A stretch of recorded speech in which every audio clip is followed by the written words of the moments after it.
नमस्कार, स्वागत है आप सबका दिन भर की तमाम बड़ी और अहम खबरों के साथ मैं हूं कवींद्र। शुरुआत हेडलाइन से। नोट बिना ग्रामीण इलाकों में बुरा हाल, मंडियों में सन्नाटा, बैंकिंग करस्पॉन्डेंट और मोबाइल कैश वैन से नकदी पहुंचाने का दावा।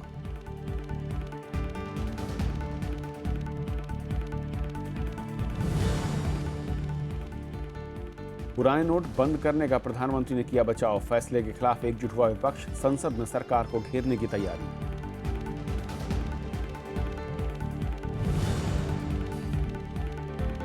समाजवादी पार्टी से निष्कासित नेताओं को पार्टी में वापस लेने की मांग, रामगोपाल यादव का आरोप, अखिलेश को नजरअंदाज कर बांटे जा रहे हैं टिकट।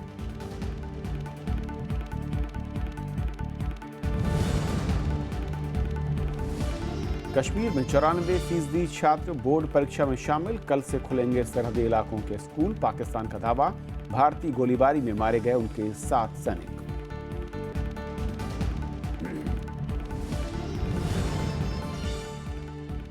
धूमधाम से मनाई जा रही है नानक जयंती, बाल दिवस पर देश भर में कार्यक्रम, स्कूली बच्चों समेत कई हस्तियों ने चाचा नेहरू को किया याद।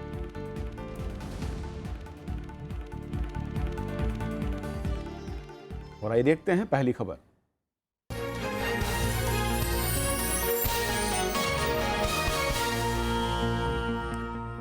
बड़े नोटों पर पाबंदी को आज 6 दिन हो गए, लेकिन लोगों की मुसीबतें कम होने का नाम नहीं ले रही हैं और हर रोज बढ़ती जा रही हैं।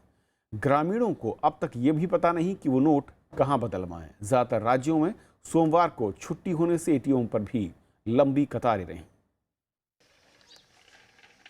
झारखंड की इस ग्रामीण महिला के पास 1000 के 4 पुराने नोट हैं। महिला को अब ये चिंता सता रही है कि वो इस नोट को कहां और कैसे बदलवाए। ग्रामीण इलाकों में तकरीबन यही हालात हैं। छोटे दुकानदारों का धंधा मंदा हो गया है और किसान खाद बीज भी नहीं खरीद पा रहे हैं। कि खुचरा फिर नहीं मिल रहा, पैसा को दे रहा तो फिर पैसा खुचरा से दिक्कत हो जाएगा। चेंज नहीं मिला तो जो भी आ रहा कस्टमर फिर फिलहाल घूम के चल जा रहा है। तो बर्बादी सोचिए, ये तो बदलने के लिए तो जितना समय दिया ना सरकार वो खत्म ही होगा, क्योंकि यहाँ बहुत कम ही किसी को पता है। पढ़ने लिखने तो बहुत कम ही आता है। मजदूरी में प्रॉब्लम, मजदूरी मिल ही नहीं रही तो कहाँ से करेंगे, तभी तो यहाँ बैठकर आराम कर रहे हैं। लोगों के पास नकदी नहीं है तो मंडियों में भी खरीद बिक्री ठंडी है। दिल्ली की सबसे बड़ी आजादपुर मंडी में लोग खाली थैलों के साथ वापस जा रहे हैं। यहाँ कोई 500 और 1000 का पुराना नोट लेने को तैयार नहीं है। व्यापारियों की माने तो आधा बाजार उधारी पर चल रहा है। कोई भी दुकानदार नहीं ले रहा है। मेरा थैला ये खाली पड़ा हुआ है, कोई भी दुकानदार नहीं ले रहा। हमारे पास खुले नहीं है। 50-100 रुपए का अदरक बेचा, कहाँ से हम? बिल्कुल जी बिक्री है ही नहीं। जो आता 500 का नोट देता खुला है नहीं। दिल्ली समेत कई राज्यों में सोमवार को बैंक बंद थे तो पैसे निकालने के लिए लोग एटीएम के चक्कर लगाते रहे। अधिकतर एटीएम भी बंद थे, लेकिन जहां एटीएम काम कर रहे थे वहां लंबी कतारें थीं। कई जगहों पर तो लोगों में कहासुनी भी हो गई और मारपीट की नौबत तक आ गई। मेट्रो के गए क्योंकि मेट्रो पे भीड़ नहीं होती, जितने लोग मेट्रो पे होते हैं तो उसमें तो कैश ही नहीं है। उसके बाद हम लोग ये ए ब्लॉक है, इससे पहले और सारे ब्लॉक में भी देखा हमने। इधर भी एक है, वहाँ पे बहुत लंबी लाइन थी, पर यहाँ पे गर्ल्स की अलग लाइन थी तो हम इधर आ गए। फिर भी हमें 1 आवर से ज्यादा हो चुके हैं। घूम कम रहे हैं। एटीएम के लाइन जो होती है ना, 1-1 किलोमीटर लाइन में हम ज्यादा खड़े, हम और बीच कम जा रहे और लाइन में हम 2-2 घंटे को खड़े हैं यहाँ। उधर सरकार ने 18 नवंबर तक राष्ट्रीय राजमार्गों पर टोल नाकों को निःशुल्क कर दिया है। वहीं सरकार ने घोषणा की है कि अब लोग 4500 तक पुराने नोट बदलवा सकते हैं। पहले ये सीमा 4000 रुपए की थी। वहीं बैंकों से एक सप्ताह में 24,000 रुपए तक निकाले जा सकते हैं। अनु दीवान के साथ ब्यूरो रिपोर्ट, राज्यसभा टीवी। और पंचानन इस वक्त हमारे साथ जुड़ रहे हैं जो कि कर्नाटका से हैं और करवार में हैं। पंचानन, ग्रामीण इलाकों की मैं तस्वीर समझना चाह रहा हूँ। इस रिपोर्ट के जरिए काफ़ी कुछ साफ होता है कि बड़े शहरों में जब देखते हैं लंबी कतारें हैं, एटीएम की संख्या काफ़ी ज़्यादा उसके बावजूद, लेकिन ग्रामीण अंचल की क्या तस्वीर देखी आपने?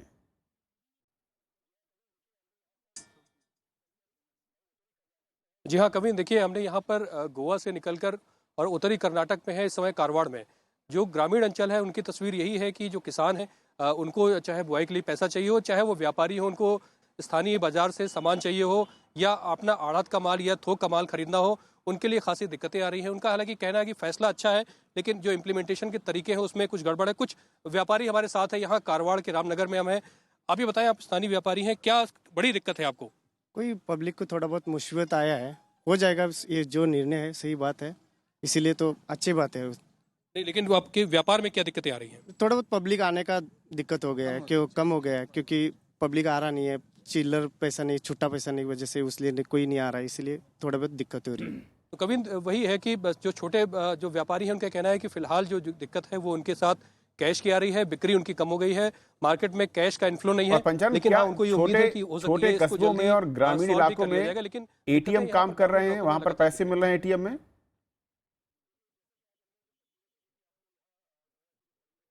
देखिए, जैसा कि आज हमने जो तस्वीरें भेजी थी आपको, यहाँ गोवा की जो पणजी से करीब 50 किलोमीटर दूर है, एटीएम 2 दिन बाद खुले, लेकिन आज जब तक एटीएम खुले तो वहाँ से जो कैश है उनका वो निकल रहा था 2 से 2,500 रुपए के आसपास। तो ये है कि धीरे धीरे तस्वीर ठीक हो रही है, लेकिन हालात जो है अभी कैश के हिसाब से उतने अच्छे नहीं है ग्रामीण इलाकों में। शुक्रिया आपका पंचानन सब अपडेट के लिए।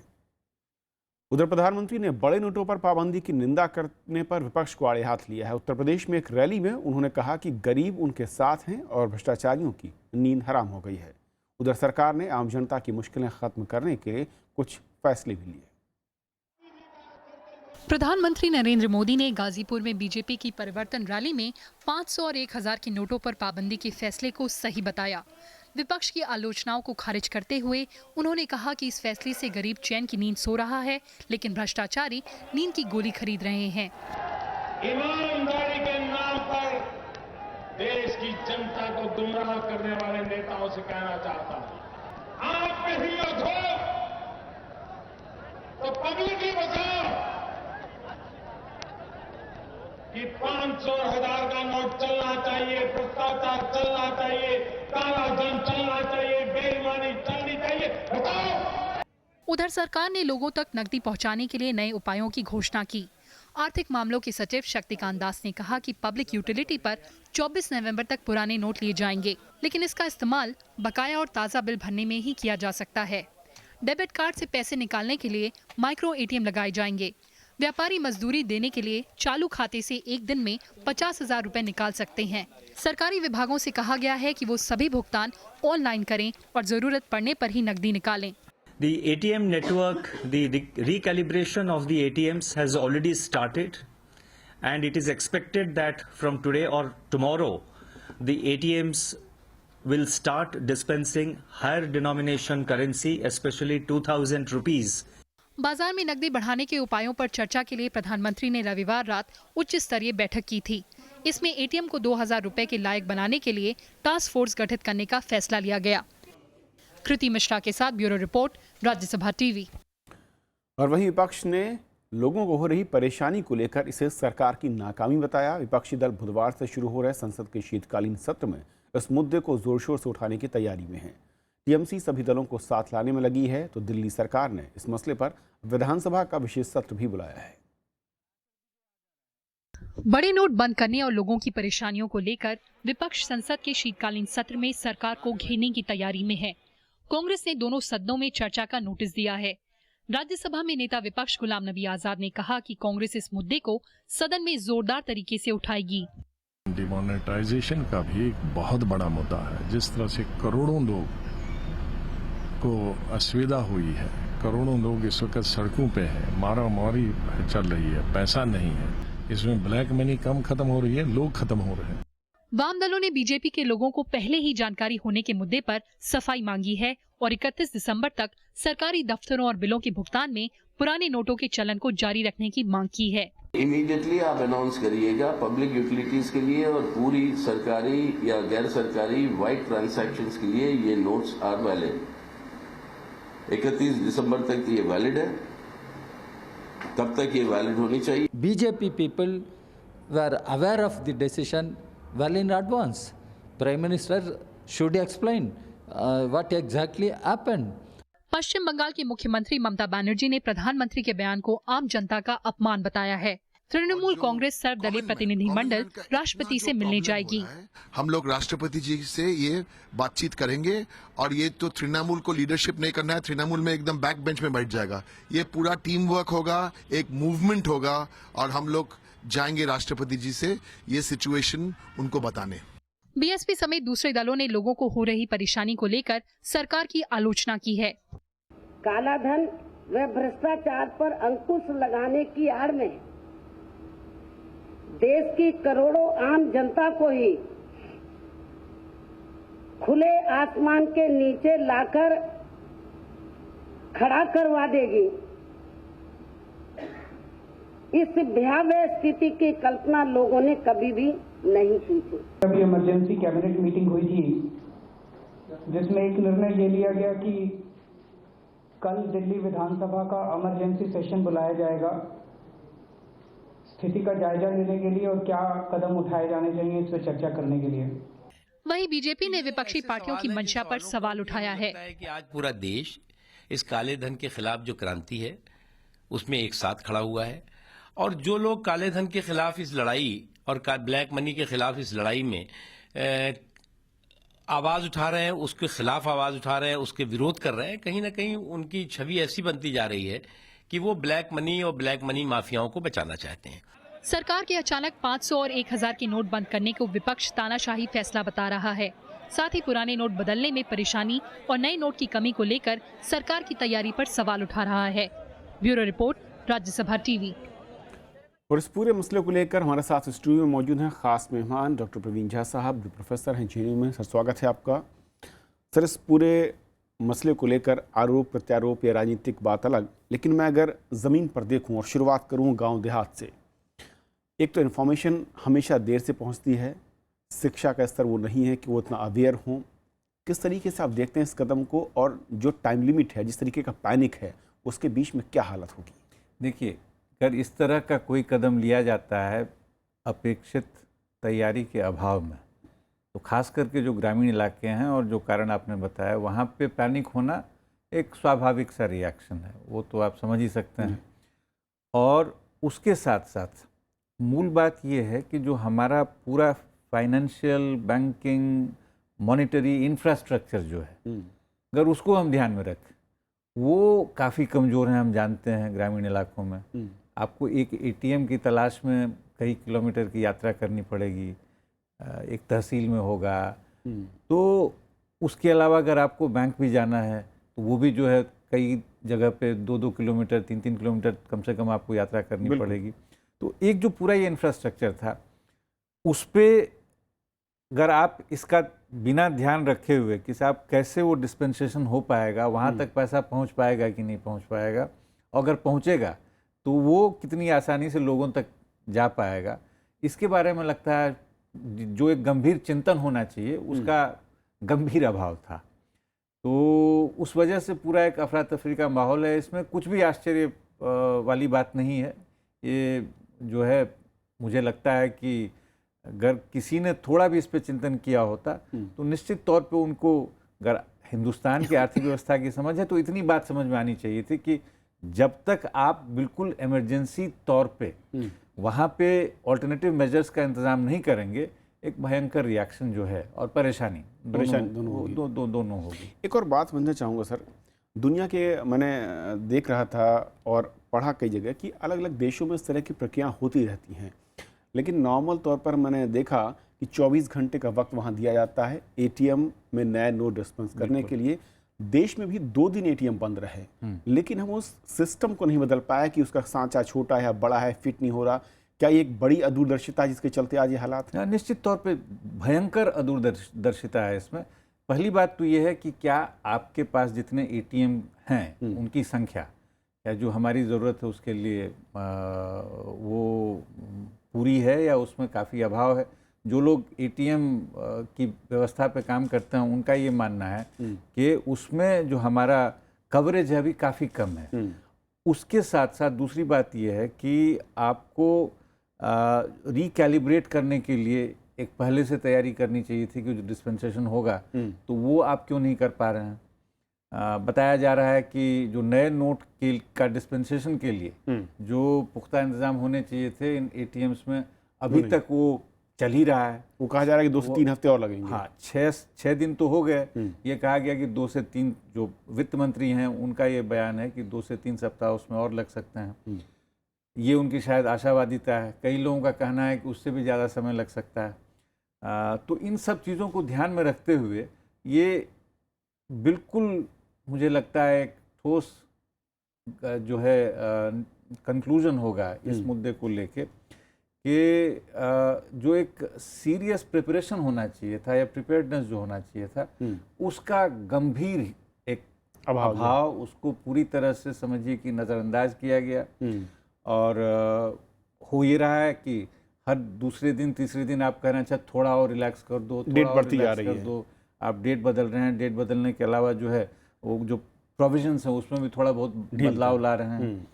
तो खास करके जब हम देख रहे हैं कि जो दिल्ली मुंबई जैसी जगहों में वहाँ पर पैनिक है, भीड़ कवरेज बहुत बढ़िया है और वहाँ पे लोगों की स्थिति जो है काफ़ी बुरी हो गई है, तो ग्रामीण भारत में निश्चित तौर पर जो गैर सरकारी आंकड़ा कहता है कि 63% एरिया है जो कि एटीएम की कवरेज में उसके बाहर है। एक आखिरी सवाल सर कि जो डेट बढ़ रही है, जिस तरीके का पैनिक है और जिस मकसद के लिए इस योजना को लागू किया गया ब्लैक मनी को रोकने के लिए, लेकिन हर रोज़ हम सुन रहे हैं कितना सही है कितना गलत अलग है कि इस तरह के तरीके आ रहे हैं, लोग यहाँ पर डाइवर्ट कर रहे हैं पैसे को, वाकई क्या वो लीकेज जो है रोक पाने में एक पहली बात मैं कहूँ कि ये तो जो निर्णय ही है उसमें एक गंभीर चिंतन का ज़बरदस्त अभाव है।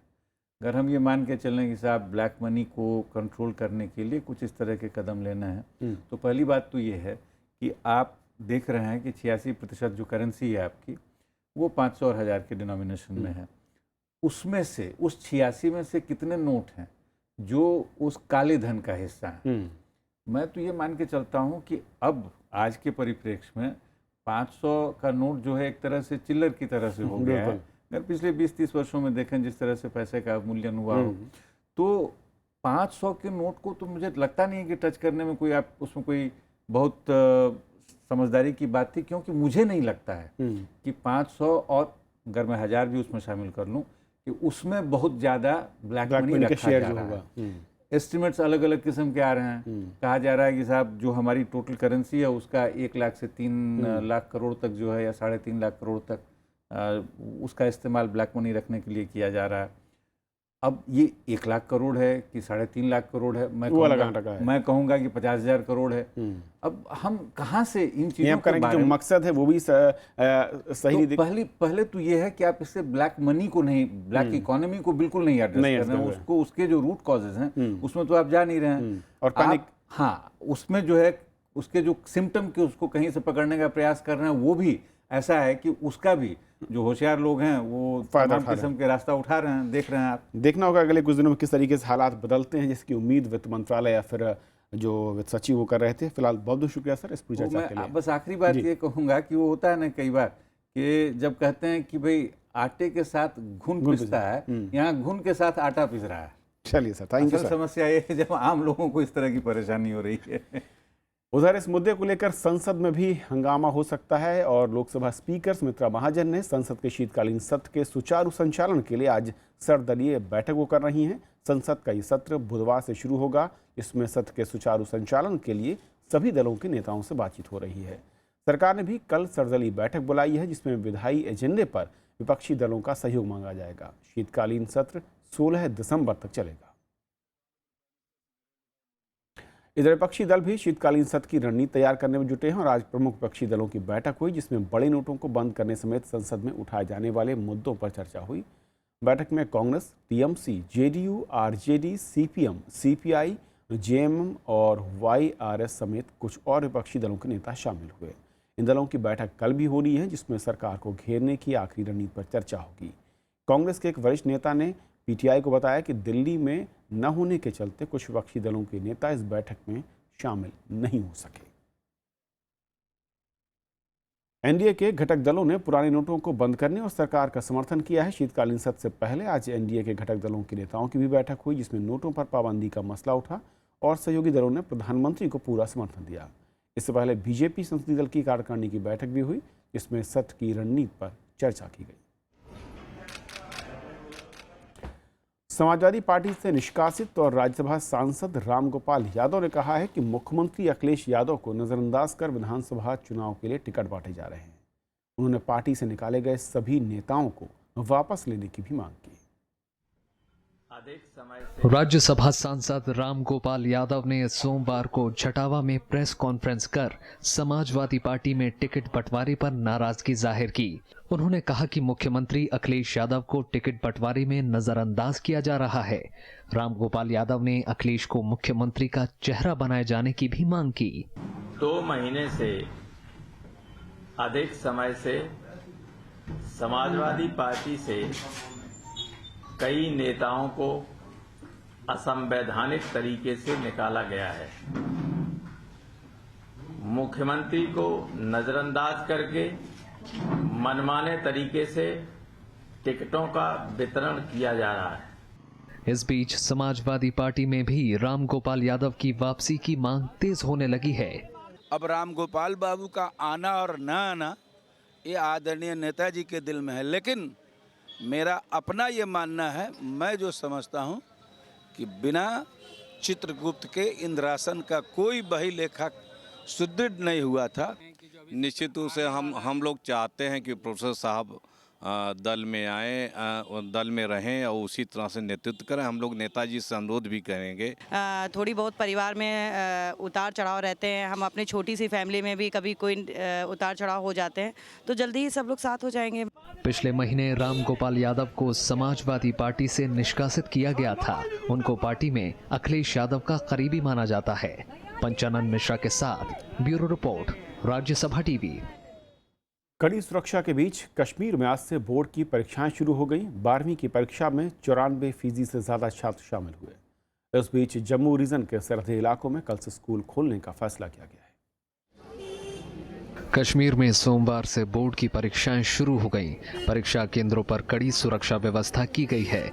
इस बार 1 लाख से ज्यादा बच्चे बोर्ड की परीक्षा में हिस्सा ले रहे हैं। हालांकि बीते 4 महीने से घाटी में अशांति की वजह से छात्रों की पढ़ाई पर खासा असर पड़ा है, लेकिन छात्र के साथ परिजन भी परीक्षा शुरू होने पर संतोष जाहिर कर रहे हैं।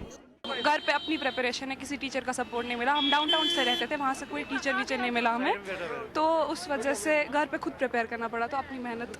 देयर इज टेंशन डेफिनेटली, मतलब बच्चे जो है काफ़ी मतलब टेंशन में है। पूरी तरह से वो शायद फेयर ना कर सके, लेकिन कम से come it's okay, 50% was okay. 12वीं की परीक्षा के लिए कश्मीर में 484 सेंटर बनाए गए हैं। सरकार ने छात्रों को राहत देते हुए पाठ्यक्रम में 50% की कटौती के साथ प्रश्न पत्र हल करने का विकल्प दिया है। घाटी में इस साल छात्र मुश्किल से 90 दिन की क्लास अटेंड कर पाए हैं। बीते दिनों स्कूलों को आग लगाए जाने की भी कई घटनाएं सामने आई हैं। इस बीच राज्य सरकार ने जम्मू की सरहदी इलाकों के स्कूलों को मंगलवार से खोलने का आदेश दिया है। बीते दिनों सीमा पार से गोलीबारी की वजह से सीमाई इलाकों के 174 स्कूलों को बंद कर दिया गया था। अलगाववादियों के 129 दिनों से जारी बंद की वजह से आम जनजीवन पर खासा असर पड़ रहा है। हालांकि श्रीनगर में सड़क पर अब ज्यादा संख्या में गाड़ियों की आवाजाही हो रही है। कुछ इलाकों में दुकानें भी खुल रही हैं, लेकिन पेट्रोल पंप और दूसरे कारोबारी प्रतिष्ठान अभी भी बंद हैं। Bureau report, Rajya Sabha TV. Pakistan ने आज दावा किया है कि एलओसी पर भारत की ओर से गोलीबारी में उसके सैनिक मारे गए हैं। पाकिस्तान के मुताबिक रविवार रात भीमबेर सेक्टर में भारतीय सेना ने गोलीबारी की। पाकिस्तान इस घटना पर विरोध जताने के लिए भारतीय उच्चायुक्त गौतम बंबावले को तलब किया। भारतीय जवानों के 29 सितंबर के जवाबी कार्रवाई के बाद पाकिस्तान ने पहली बार अपने सैनिकों के हताहत होने की बात कबूली है। पाकिस्तान के विदेश मंत्रालय ने बीते हफ्ते में कहा था कि भारतीय गोलीबारी में उसके 25 नागरिकों की मौत हुई। भारत का कहना है कि सर्जिकल स्ट्राइक के बाद पाकिस्तान ने 286 बार सीज फायर का उल्लंघन किया, जिनमें से 186 बार अंतर्राष्ट्रीय सीमा पर, जबकि 104 बार एलओसी पर। इससे 14 जवान समेत 26 लोग मारे जा चुके हैं। आज देश के पहले प्रधानमंत्री पंडित जवाहरलाल नेहरू की 127वीं जयंती है और इस मौके पर उनके समाधि स्थल, शांतिवन और संसद भवन में उन्हें श्रद्धांजलि दी। देश के पहले प्रधानमंत्री पंडित जवाहरलाल नेहरू की 127वीं जयंती पर देश ने उन्हें याद किया। राष्ट्रपति प्रणब मुखर्जी और उपराष्ट्रपति मोहम्मद हामिद अंसारी ने पंडित नेहरू की समाधि स्थल शांतिवन में जाकर श्रद्धांजलि दी। कांग्रेस उपाध्यक्ष राहुल गांधी और पूर्व प्रधानमंत्री मनमोहन सिंह ने भी श्रद्धा सुमन अर्पित किए।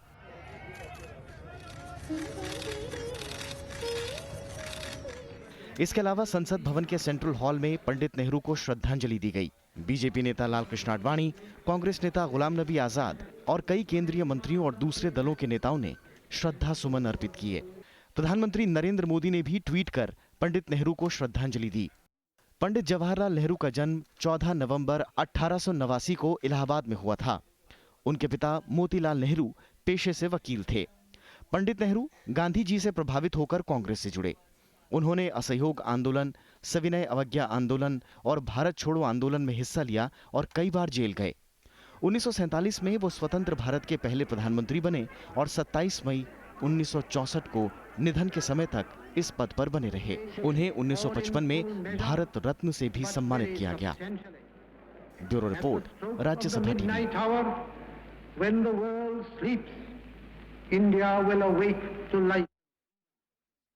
देश भर में आज गुरु पर्व मनाया जा रहा है। ये सिख धर्म के संस्थापक और पहले गुरु नानक देव जी के जन्म के तौर पर मनाया जाता है। इसे प्रकाशोत्सव के नाम से भी जाना जाता है। तो छोड़ जाते हैं इसी के कुछ खास झलकों के साथ।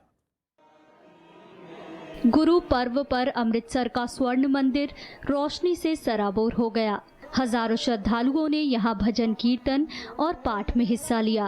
श्रद्धालुओं ने प्रकाश पर्व के मौके पर पवित्र कुंड में भी डुबकी लगाई। ਭਈ ਹਰਿਆਵਲ ਜਿੱਥੇ ਮੇਰਾ ਸਤਿਗੁਰੂ ਬੈਠਾ ਵੇ, ਬਹੁਤ ਬਹੁਤ ਵਧਾਈਆਂ ਸਾਰੀ ਸੰਗਤ ਨੂੰ, ਸੱਚੇ ਪਾਤਸ਼ਾਹ ਸਾਰੀ ਸੰਗਤ जुड़े गुरु ग्रंथ साहिब जी ਦੇ ਨਾਲ, गुरु नानक देव जी ਦੇ ਨਾਲ, सच्चे पातशाह। दिल्ली के बंगला साहिब गुरुद्वारे को भी खास तौर पर सजाया गया है। यहाँ जगह जगह लंगर का आयोजन हो रहा है और समुदाय के लोग बड़ी संख्या में गुरुद्वारे जाकर शबद कीर्तन में हिस्सा ले रहे हैं। नानक पातशाह ने अपने दर्शन देते, मैं सवेरे आया, बड़िया खुशियां, मैंने बड़िया चढ़दी कला जी, सारे परिवार नूं मेरा करे, सब दुनिया नूं मेरा करे सब। गुरु नानक जी का जन्म आज ही के दिन पंजाब के तलवंडी में हुआ था। ये जगह अब पाकिस्तान में है। इसे ही ननकाना साहिब के नाम से जाना जाता है। Bureau report, Rajya Sabha TV.